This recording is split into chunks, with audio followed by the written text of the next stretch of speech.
Good morning बच्चों। सत्य की कभी हार नहीं होती विषय पर हम अपने विचार प्रकट करते हैं। सत्य से बड़ा कोई तप नहीं है। तप का अर्थ तपस्या अर्थात जीवन में सत्य को धारण करना सबसे बड़ी तपस्या है। जिस व्यक्ति का जीवन सत्य की नींव पर खड़ा है उसका जीवन तूफान में भी डगमगाता नहीं है। वह सभी प्रकार के झंझावतों का अर्थ तूफानों को झेलने में सक्षम का अर्थ मजबूत होता है, क्योंकि यहाँ सत्यवादी है वहाँ धर्म है। अतः हमें सदा सत्य ही बोलना चाहिए। सच को अपने जीवन का आधार बना लेना चाहिए। संसार का आधार सत्य ही है। सत्य पर ही दुनिया टिकी है। ईश्वर के संकल्प मात्र से ही दुनिया की रचना हुई है। सत्य ईश्वर का दूसरा रूप है। इसलिए कहते हैं कि सत्य की कभी हार नहीं होती। महात्मा गांधी ने सत्य का सहारा लिया और अंग्रेजों के शक्तिशाली ताकतवर साम्राज्य से टक्कर ली। उनके मार्ग रास्ते में कठिनाइयां तो बहुत आई, लेकिन सत्य के सहारे महात्मा गांधी ने अंग्रेजों को भारत से बाहर कर दिया। सत्य के मार्ग का अर्थ रास्ते में संकट रूपी कांटे पड़े होते हैं, जो राही का अर्थ मुसाफिर को पीड़ा देकर उस मार्ग रास्ते को छोड़ देने को मजबूर कर देते हैं। लेकिन जो राही मुसाफिर मार्ग की रास्ते की कठिनाइयों को झेलता हुआ आगे बढ़ता है उसकी मंजिल उसे मिल ही जाती है। एक प्रसिद्ध पौराणिक कथा है राजा हरिश्चंद्र की, जिन्होंने अपना सब कुछ त्याग दिया लेकिन सत्य को नहीं छोड़ा। वह संसार में सत्यवादी हरिश्चंद्र के नाम से विख्यात का अर्थ प्रसिद्ध हुए।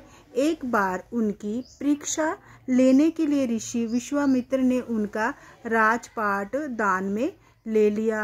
उसके बाद 1000 स्वर्ण का अर्थ सोना मुद्रिकाएं सिक्के दक्षिणा में देने की याचना मांगी। अब राजा स्वर्ण मुद्रिकाएं कहाँ से दे, क्योंकि संपूर्ण का अर्थ सारा राज्य तो वह पहले ही दान में दे चुके थे। अतः ऋषि ब्राह्मण को दक्षिणा प्रदान करने के लिए उन्होंने अपने आप को वाराणसी के एक डोम के यहाँ और रानी एवं पुत्र रोहिताश को एक वैश्य के यहाँ बेच दिया।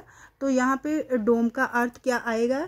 शमशान में मृतकों के लिए आग देने का काम करने वाली जाति को क्या कहते हैं? शमशान में मृतकों को आग देने का काम करने वाली जाति को डोम कहते हैं। तो अपने आप को वाराणसी के एक डोम के यहाँ और रानी एवं पुत्र रोहिताश को एक वैश्य के यहाँ बेच दिया।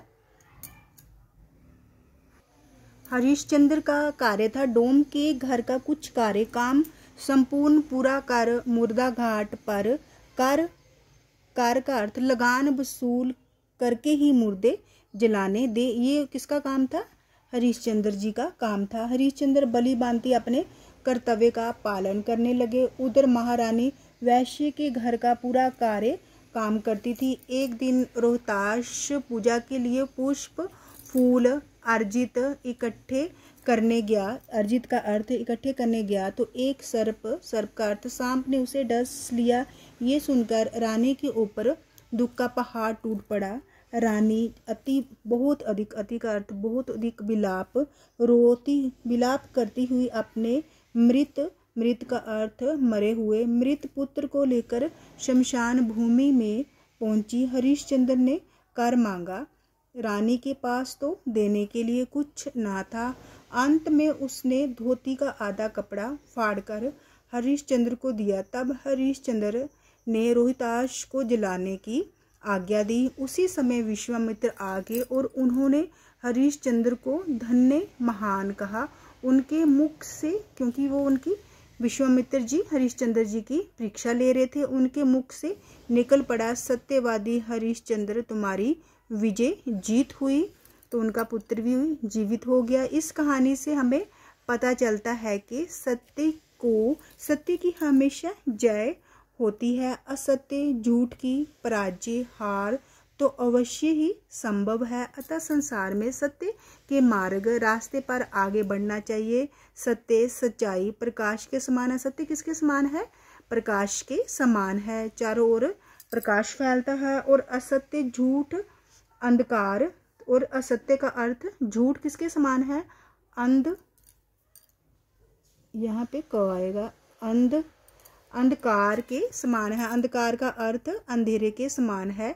जैसे अंधकार में भय, डर की आशंका बनी रहती है, उसी प्रकार असत्य में भी भय, डर का वातावरण बना रहता है। सत्य, सच्चाई ईश्वर का आशीर्वाद है, अतः अमर है। तो बच्चों, अगर आपको मेरी वीडियो अच्छी लगी हो तो प्लीज़ इसे लाइक, शेयर और सब्सक्राइब अवश्य कर दीजिए। धन्यवाद।